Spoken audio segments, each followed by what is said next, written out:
आइए बच्चों, आज हम एक नया टॉपिक पढ़ते हैं। बहुत ही इम्पोर्टेंट टॉपिक है, थ्योरी और प्रैक्टिकल दोनों लिहाज से।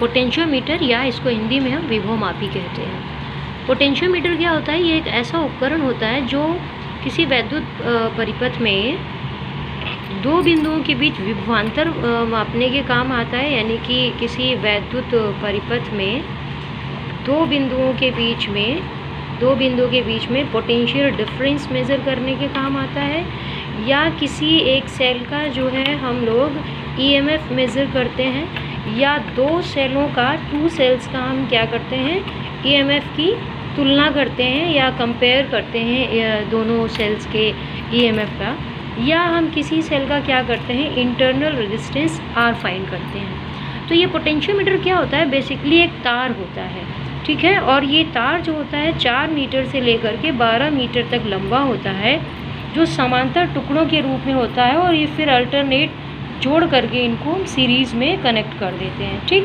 तो इसको अभी हम लोग वीडियो देखेंगे। ये एपरेटस एक्चुअली कैसा दिखता है। ये एक मिश्र धातु का बना होता है, यानी कि ये एक एलॉय होती है, और जिसको हम मैग्नीन कहते हैं। मैग्नीन या कंस्टेंटेन का होता है। किस चीज़ का होता है? मैग्नीन या कंस्टेंटेन, ठीक है ना। इसकी स्पेशलिटी क्या होती है?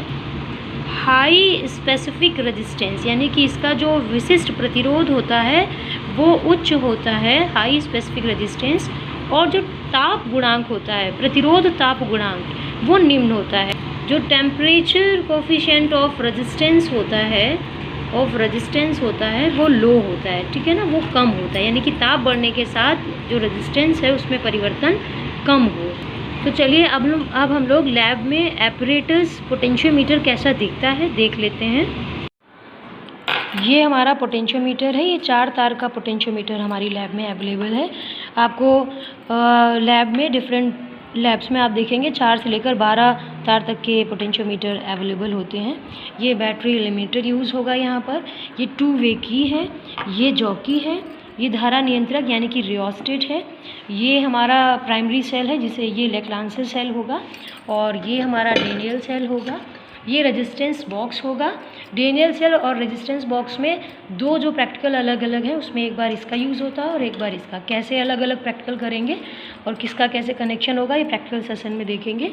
और ये हमारा गैल्वेनोमीटर है, जो हमको यहाँ पर अवक्षेप बिंदु के लिए गैल्वेनोमीटर का यूज़ करना है। तो ये सारे एपरेटस है पोटेंशियोमीटर के लिए। तो ये हमारा लेक्लांसर सेल है, और ये हमारा डेनियल सेल है। ये डेनियल सेल का काम करेगा, और इसमें ये ऐसे पोरस स्पॉट रख करके एक जिंक की रॉड रखी जाएगी। ये पॉजिटिव छड़ का कार्य करेगा, ये बर्तन है, और ये नेगेटिव छड़ का कार्य करेगा। अब इसमें क्या सॉल्यूशन होगा, कैसे वर्क करेगा, ये पूरा प्रैक्टिकल सेशन में हम लोग देखेंगे जब प्रैक्टिकल करेंगे। ये बैटरी इल्यूमिनेटर है, और ये 2 वे की है। ये गैल्वेनोमीटर यूज़ होगा बच्चों। ये जॉकी है, और ये धारा नियंत्रक है। ये रेजिस्टेंस बॉक्स है। 2 प्रैक्टिकल करेंगे हम इसमें। तो एक बार हम दोनों सेलों के विद्युत वाहक बल का तुलना करेंगे, तब ये दोनों सेल यूज़ होंगे। और जब हम किसी प्राथमिक सेल का आंतरिक प्रतिरोध यानी कि internal resistance of primary cell measure करेंगे, तब हम डेनियल सेल नहीं लगाएंगे। उस समय पर हम इसकी जगह रेजिस्टेंस बॉक्स का यूज़ करेंगे, और किस तरह कनेक्शन होगा और कैसे रीडिंग लेंगे प्रैक्टिकल सेशन में हम देखेंगे। तो बच्चों, हमने एपरेटस देखा लैब में। अब देखिए, हमने जान लिया है कि पोटेंशियोमीटर बेसिकली एक तार का टुकड़ा होता है, जो 4 से लेकर के 12 मीटर लेंथ का हम लोग लैब में देखते हैं। ये लंबाई इतनी अधिक क्यों होती है, ये भी हम लोग लास्ट में देखेंगे, ठीक है। तो ये एक तार का टुकड़ा है जो वुडन बेस पर लगा रहता है, लकड़ी के तख्ते पर फिट किया जाता है। उसके बाद में इसमें जो तार होता है वो मैग्नीन या कंस्टेंटेन का होता है, ये भी हमने जाना। ये एक स्पेशल एलॉयज होती हैं, जिनकी क्वालिटी क्या है, हाई स्पेसिफिक रेजिस्टेंस और low temperature coefficient of resistance, ठीक है ना। इसका यूज़ हम लोग लैब में करेंगे तो किस काम के लिए करेंगे? हम यहाँ पर किसी सेल का हम लोग आंतरिक प्रतिरोध यानी कि इंटरनल रेजिस्टेंस ज्ञात कर सकते हैं, या किसी सेल का हम ईएमएफ ज्ञात कर सकते हैं, या किन्हीं 2 सेलों के बीच में हम इनके ईएमएफ की तुलना कर सकते हैं, ठीक है ना। या फिर हम सर्किट में किन्हीं दो बिंदुओं के बीच में क्या कर सकते हैं, पोटेंशियल डिफरेंस मेज़र कर सकते हैं। ठीक, अब हम विभवमापी का पहले प्रिंसिपल देख लेते हैं कि क्या इसका सिद्धांत है। तो देखिए बच्चों, अगर किसी तार में एक समान अनुप्रस्थ काट के यानी कि यूनिफॉर्म वायर में अगर हम एक कांस्टेंट करंट फ्लो कराते हैं तो इसके किन्हीं दो बिंदुओं के बीच में जो पोटेंशियल ड्रॉप होता है, जो विभव पतन होता है, वो लंबाई के प्रोपोर्शनल होता है। यही विभवमापी का सिद्धांत है। तो चलिए अब हम इस चीज़ को देख लेते हैं ये कैसे होता है। मान लीजिए ये कोई तार है और इसमें हम एक कांस्टेंट करंट I प्रवाहित कर रहे हैं, ठीक है ना, एक कांस्टेंट करंट I फ्लो कर रही है और इसके इन दो बिंदुओं के बीच में जो पोटेंशियल ड्रॉप है वो V है। कितना है, V। और इतनी लंबाई, तार की इतनी लंबाई का जो प्रतिरोध है वो कितना है, R है। ठीक है, तो बच्चों हम लोग जानते हैं V इज इक्वल टू क्या होता है, I इंटू R होता है। और साथ ही साथ हम जानते हैं किसी L लंबाई के तार का जो प्रतिरोध होता है वो क्या होता है, R is equal to rho L upon A, जहाँ A क्या है, क्रॉस सेक्शनल एरिया है उस वायर का, और लेंथ L क्या है, लेंथ है उस वायर के पोर्शन की जितनी हमने कंसीडर की है। जिन दो बिंदुओं के बीच हम विभव पतन या पोटेंशियल ड्रॉप की बात कर रहे हैं, उन दो बिंदुओं के बीच की लेंथ है, यानी कि इस तार के इस पोर्शन की लेंथ है। ठीक है, अब यहाँ पर हम देखेंगे कि V इज इक्वल टू हो जाएगा I और R की वैल्यू पुट करेंगे तो रो L अपॉन A। तो यहाँ पर हम देखेंगे बच्चों, हमने स्टार्टिंग में बोला है कि constant current I is flowing in this wire. ठीक है, तो ये कांस्टेंट हो गया। Rho is a constant for a material of wire, किसी भी वायर के लिए, उसके मटेरियल के लिए रो जो होता है वो कांस्टेंट होता है। और हमने जो तार लिया है, शुरुआत में बोला गया है यूनिफॉर्म, यानी कि एक समान परिच्छेद का यूनिफॉर्म वायर हमने ले रखा है। तो ये सारी चीज़ें क्या हैं, कांस्टेंट हो गई। तो V किस पर डिपेंड कर रहा है, L पर डिपेंड कर रहा है। L ही हमारी वेरिएबल है। हम इन दो बिंदुओं के बीच में विभव की बात कर सकते हैं, हम इन दो बिंदुओं के बीच की विभव की बात कर सकते हैं, इतनी लंबाई की बात कर सकते हैं, इतनी लंबाई की बात कर सकते हैं। तो हम L चेंज करके विभव पतन देखेंगे। इसका मतलब है ये जो पोटेंशियल ड्रॉप है ये किसके प्रोपोर्शनल हो रहा है, L के प्रोपोर्शनल हो रहा है। कैसे L के प्रोपोर्शनल है, हमने यहाँ पर देखा कि V is directly proportional to L। अब यहाँ पर अगर हम ये प्रोपोर्शनलिटी साइन हटाते हैं तो ये जो कांस्टेंट है इसको हम क्या कह देंगे, K हो जाएगा। इसको हमने K नाम दे दिया है और इसको हम बोलते हैं विभव प्रवणता। क्या कहते हैं, विभव प्रवणता। यानी कि ये जो हमारी K होती है V अपॉन L, जिसे हम विभव प्रवणता या पोटेंशियल ग्रेडियंट कह रहे हैं बच्चों, ये प्रति एकांक लंबाई में विभव पतन कहलाता है। यानी कि पोटेंशियल ग्रेडियंट जो हमारा होता है K, this is potential drop per unit length. हम बार बार जो बात कर रहे हैं पोटेंशियल ग्रेडियंट या विभव प्रवणता के, यह प्रति एकांक लंबाई में विभव पतन या यूनिट लेंथ में पोटेंशियल ड्रॉप होता है, यानी कि potential drop per unit length. और K जितना कम होता है पोटेंशियोमीटर की सेंसिटिविटी उतनी ही ज़्यादा होती है।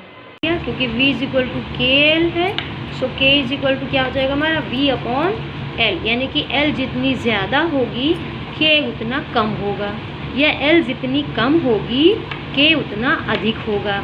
ठीक, तो किसी भी एपरेटस, जो अच्छा एपरेटस होता है उसकी सेंसिटिविटी ज़्यादा होनी चाहिए। तो बच्चों यहाँ पर जो हमारा पोटेंशियोमीटर है उसकी जो सेंसिटिविटी होती है, यानी कि सुग्राहिता होती है, वो हमारी K पर डिपेंड करती है। अगर K कम होता है तो सुग्राहिता हमारी ज़्यादा होती है पोटेंशियोमीटर की। और K कम कब होगा, तो इस फॉर्मूले से हम देख रहे हैं कि अगर L अधिक है तो K कम है, और K कम होगा तो सुग्राहिता हमारी क्या होगी, अधिक होगी। इसीलिए मैंने स्टार्टिंग में बताया था कि हम लोग जो पोटेंशियोमीटर में तार ले रहे हैं वो हम लोग 4 से 12 मीटर तक लंबा तार क्यों ले रहे हैं, क्योंकि ज़्यादा लंबा तार लेने से, तो हम फॉर्मूले से देख पा रहे हैं कि अगर L अधिक होगी तो K कम होगा, और K कम होगा तो सुग्राहिता पोटेंशियोमीटर की ज़्यादा होगी। इसके लिए हम लोग लंबे तार वाला पोटेंशियोमीटर यूज़ करते हैं। तो चलिए बच्चों, अब हम लोग नोट्स देख लेते हैं कि विभवमापी क्या है। एक इंस्ट्रूमेंट है, एक एपरेटस है अपनी लैब में, जिससे हम किसी सर्किट के किन्हीं दो बिंदुओं के बीच में पोटेंशियल डिफरेंस पता करते हैं, या किसी सेल का ईएमएफ मेज़र करते हैं, या दो सेलों के ईएमएफ की तुलना करते हैं, या फिर किसी सेल का इंटरनल रेजिस्टेंस फाइंड करते हैं। ठीक है, इंटरनल रेजिस्टेंस ज्ञात करते हैं। तो यही नोट्स हमारे पास इंग्लिश में भी हैं। आप यहाँ पर वीडियो पॉज करके अपना ये नोट्स बना सकते हैं। अब हम प्रिंसिपल देखेंगे, तो हिंदी में पहले देख लेते हैं।